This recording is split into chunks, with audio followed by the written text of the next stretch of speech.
Now, breaking news from NBC4. He showed that the cyber attack on the city of Columbus put the data of thousands of private citizens on the dark web. Now the city is suing Connor Goodwolf, the cybersecurity expert who exposed the growing scope of the hack. And we've just learned a judge granted the city a temporary restraining order against Goodwolf. That information coming down just a matter of minutes ago. We also asked some important questions to City Attorney Zach Klein, who spoke to reporters just a few hours ago. NBC4 Investigates Isabel Cleary asked him why city leaders are trying to silence the man who tried to help them. Isabel? Colleen and Carrie, the city attorney says this isn't about free speech. He says it is about stopping Connor Goodwolf from accessing, downloading, and disseminating the city's data. That data was stolen by a ransomware group, leaked on the dark web, and now can be downloaded by anyone who knows how to navigate the dark web. Goodwolf has helped NBC4 Investigates uncover the extent of this breach after the mayor said the data was not valuable and encrypted. Now we know hundreds of thousands of private citizens' information is at risk, including victims of crimes investigated by the city's police department. Today's complaint alleges Goodwolf created a serious public inconvenience and alarm by showing the damage from the ransomware group Reseda. The new development we reported Wednesday was that undercover officer information in the since disbanded Vice unit is at risk and part of the hack. I took this to Police Chief Elaine Bryant, who said she first learned it from me more than a month after the hack. This adds to the list of victims, including victims and witnesses in the prosecutor's database that we first told you was accessed back on August 13th. Your database was part of the discovery on August 13th. It included witnesses and victims. Why did you file that? Well, look, this is a whole other escalation of law enforcement personnel, of potentially pending cases that involve suspects and witnesses, and that's why I think it is the escalation of this conduct of what led us to this. And I think it actually undermines this idea that somehow it's a whistleblower or we're out to get him, because he's been in this sphere locally for a matter of weeks, and it's just now at this escalation of why we're taking. The temporary restraining order against Goodwolf was just granted about 15 minutes ago. The order prohibits Goodwolf from sharing the city's data that has been stolen, again by a ransomware group who posted it on the dark web. There is also a complaint. The city is asking for damages, including an amount greater than $25,000. Carrie? Isabel, stick around. We want to chat with you in just a bit. Of course, this hack affected thousands of private citizens, many who are wondering what the future holds. NBC4 crime and safety reporter Anna Hoffman is joining us now. The data hack, it really has had an impact, they believe, on public safety, but from both sides now. Yeah, it really has, Colleen. And today, City Attorney Zach Klein said that that's the reason why they're filing that temporary restraining order.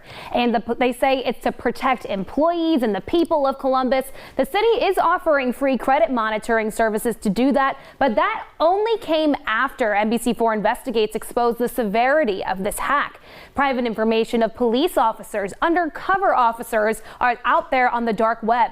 The data includes details about their cases and suspect and witness interviews. It includes serious cases involving domestic violence and minors. The local police union has already filed a lawsuit against the city for failure to protect the officers. Now, Klein claimed in today's news conference that protection of the people, like those undercover officers, is to keep Connor Goodwolf from downloading and sharing this information from the dark web. Our reporting with Goodwolf was the first to expose just how many people's information is out there on the dark web. In the first few weeks after the breach, the city didn't admit this, but I asked Klein if things could have been done differently. Connor was the first person to raise the red flag to all of us, letting us know how much of an extent that this attack had on the city. If you could go back, would you guys have been more open about what's going on with the investigation? You know, like that, again, hypothetical question. We're operating in good faith. We're operating in good faith.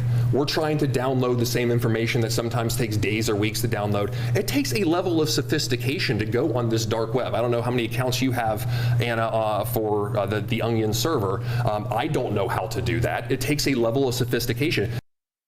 Klein says they only chose to file after Goodwolf escalated the type of information he had been sharing, but you could argue none of us knew the risk to regular people until Connor Goodwolf got to work. Colleen. And so a temporary restraining order and a civil lawsuit now pending against a cybersecurity expert who tells us he's providing this information as a public service to data breach victims. I spoke today with a number of legal experts in the field of security, ethics, and free speech. All of them say the city is asserting a claim against actions that are not illegal because it is not against the law to simply view or even download information that is on the dark web. I think that some important revelations about the government have been revealed because people are free to share information that is being concealed and that probably shouldn't be concealed. And when someone accesses the dark web, is that a crime? Simply accessing the dark web, I don't believe by itself constitutes a crime. It would be doing something further. So you can see what's out there without taking action like paying for information or doing something more affirmative.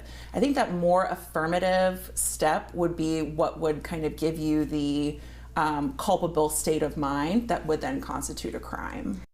Experts say, as example, it's a crime to use the information for illegal purposes, like using a password to access someone else's bank account, using information to blackmail someone, not for truthfully revealing the type of information that is already exposed. Anna and Isabel are back with us. Isabel, so we heard from the city attorney today. What are other city leaders saying?